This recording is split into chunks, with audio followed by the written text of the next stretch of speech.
Friends, welcome to my YouTube channel last minute तैयारी। मेरा नाम नीतू शर्मा है और आज हम स्टार्ट करने जा रहे हैं 12th बायोलॉजी के फर्स्ट चैप्टर की हमारी थर्ड वीडियो, जो कि है सेक्सुअल रिप्रोडक्शन के इंट्रोडक्शन के बारे में। तो आइए हम स्टार्ट करते हैं।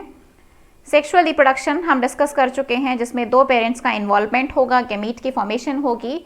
तो सेक्सुअल रिप्रोडक्शन में गैमीट की फॉर्मेशन जो होगी, that can be, these gametes can be produced by same individual or sometime it can be produced by different individual. So if the same individual produce both the gamete, then the organism is known as, organism is called bisexual. And when both the gametes are produced by different यानी कि separate, there is separate male individual and there is separate female individual, then the organism is unisexual. Okay, then both the gametes will be formed, and gametes, male and female gamete, they both will join, they both will fuse to form a zygote. Okay, zygote we know इसकी प्लाइडी कितनी होती है, diploid प्लाइडी होती है। तो both the gametes they will fuse to form zygote, although it is a very slow process, and the after zygote formation जो progeny बनेगी they will not be identical, यानी कि वो भी identical नहीं होंगी, they will vary from the parent, right. तो ये क्या था, सेक्सुअल रिप्रोडक्शन के इंट्रोडक्शन के बारे में, जो हमने अपनी फर्स्ट वीडियो में भी पढ़ा था, जब हमने सेक्सुअल एंड एसेक्सुअल के डिफरेंसेस के बारे में पढ़ा था। ओके, अब अगर हम किसी इंडिविजुअल की लाइफ साइकिल के बारे में पढ़ते हैं, तो after the growth, after the birth जो ग्रोथ होती है उसकी, up to the reproductive maturity, उस पीरियड को, यानी कि हम लाइफ की अगर फेजेस की बात करते हैं तो लाइफ को हम 3 फेज में डिवाइड करते हैं, जुवेनाइल फेज, रिप्रोडक्टिव फेज और सेनेसेंट फेज। सबसे पहले हम बात करते हैं जुवेनाइल फेज की। जुवेनाइल फेज क्या है? वेजिटेटिव फेज हम इसको कह सकते हैं। प्लांट के केस में वेजिटेटिव फेज बोलते हैं और एनिमल्स के केस में हम इसको बोलते हैं जुवेनाइल फेज। ओके, तो जुवेनाइल फेज जो है वो फेज है after the growth till the reproductive maturity. तो यहाँ पर ये स्ट्रक्चर दिखाया हुआ है वेजिटेटिव फेज का, जिसमें प्लांट जो है वो अभी रिप्रोडक्टिवली मेच्योर नहीं है, वो अभी ग्रोइंग एज में है। उसके बाद जैसे ही वेजिटेटिव फेज खत्म होगा, यानी कि जैसे ही ये जुवेनाइल फेज खत्म होगा, तो नेक्स्ट फेज शुरू हो जाएगा हमारा, विच इज रिप्रोडक्टिव फेज, और now the individual is capable to produce similar kinds. Okay, तो अब वो रिप्रोडक्टिवली मेच्योर है, यानी कि प्लांट्स के अंदर हम उसको देख सकते हैं कि उसमें फ्लावर्स अगर आ रहे हैं तो वो रिप्रोडक्टिव फेज हैं, और अगर ह्यूमन के केस में हम बोलते हैं तो वो प्यूबेरिटी के बाद में रिप्रोडक्टिव फेज स्टार्ट हो जाता है।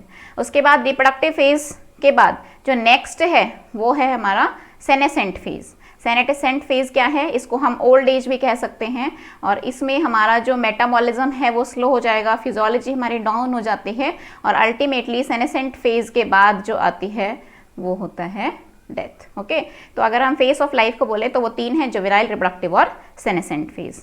ओके, इस फेज ऑफ लाइफ के अकॉर्डिंग हम प्लांट को ना 2 में डिवाइड करते हैं। एनुअल प्लांट्स होते हैं कुछ, और कुछ होते हैं बायनियल प्लांट्स। एनुअल प्लांट वो होते हैं जिनका साइकिल, यानी कि जो फ्लावरिंग जिनमें एक ही बार होती है, एक ही सीजन में होती है, राइट, जिनका फ्लावर एक ही साइकिल का होता है, ग्रो करेंगे, रिप्रोडक्टिव फेज में आएंगे, फ्लावरिंग होगी उसमें, और उसके बाद सीधा डेथ, यानी कि सेनेसेंस फेज। नेक्स्ट हमारे सेकेंड टाइप ऑफ फ्लावर जो है, सेकेंड टाइप ऑफ प्लांट जो है वो बाइनियल हैं, जिसमें क्या होता है, जिनको अपना लाइफ साइकिल कंप्लीट करने के लिए 2 साल लगते हैं। ठीक है, तो पहले साल में उनकी सिर्फ वेजिटेटिव ग्रोथ होती है, और उसके बाद नेक्स्ट जो सीजन आता है उसमें फ्लावरिंग होती है, और उसके बाद सेनेसेंस होता है। एक और प्लांट्स होते हैं जिसको हम कहते हैं पेरेनियल प्लांट्स। पेरेनियल प्लांट्स वो होते हैं जिनका लाइफ साइकिल जो होता है वो 2 साल से भी ज़्यादा होगा, तो who live more than 2 years, तो वो हो जाते हैं पेरेनियल प्लांट। जैसे बहुत सारे ट्रीज होते हैं जो कि पेरेनियल प्लांट्स होते हैं। ओके, हाँ, कुछ एक्सेप्शंस हैं, जैसे तुम्हारी एनसीईआरटी में एक एक्सेप्शन है कि जो हमारा बेम्बू प्लांट होता है वो अपनी लाइफ में सिर्फ एक ही बार फ्लावरिंग करता है, और वो भी 50 से 100 साल जब वो जीता है तो उसमें सिर्फ एक ही बार उसमें फ्लावरिंग होती है। और एक और एग्जाम्पल दिया हुआ है, याद रखना है, ये तो स्ट्रॉबिलेंथस कुंथियाना।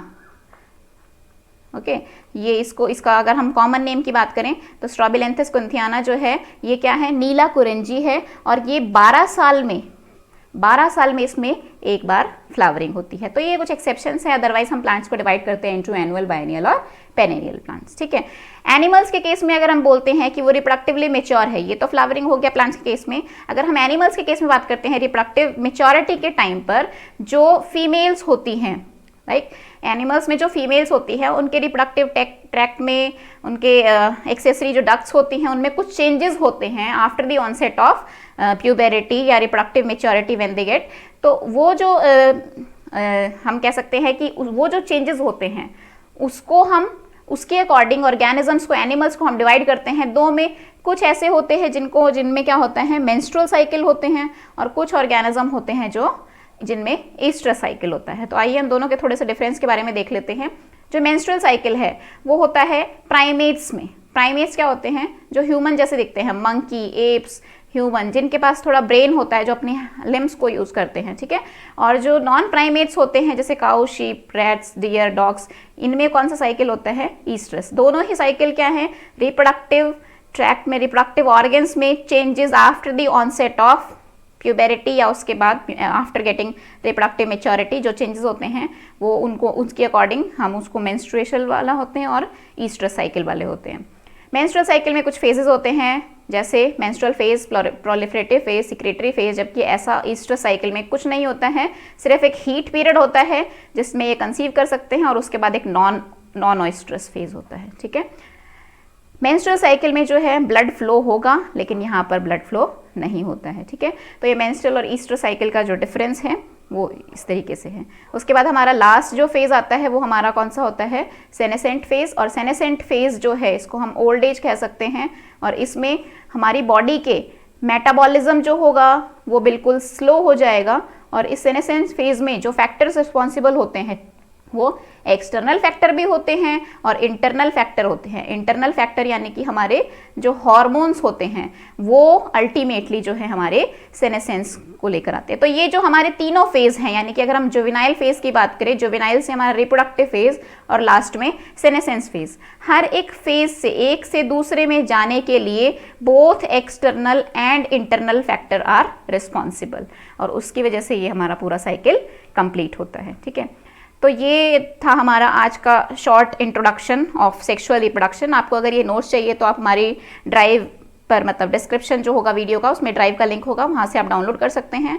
और कोई डाउट्स है, कोई कमेंट, कुछ भी आपको बात करनी है हमसे, कुछ शेयर करना है, कोई भी डाउट है तो आप हमें हमारे फेसबुक पेज पर जाकर मैसेज कर सकते हैं या हमें कमेंट सेक्शन में मैसेज कर सकते हैं। तो अब टाइम है आपका हमें सपोर्ट करने का। हमें सपोर्ट कर सकते हैं आप हमारे चैनल को सब्सक्राइब करके। हमारी वीडियो को जितना हो सके लाइक कीजिए, शेयर कीजिए और हमारे चैनल को सब्सक्राइब कीजिए। Keep supporting us guys. Thank you so much.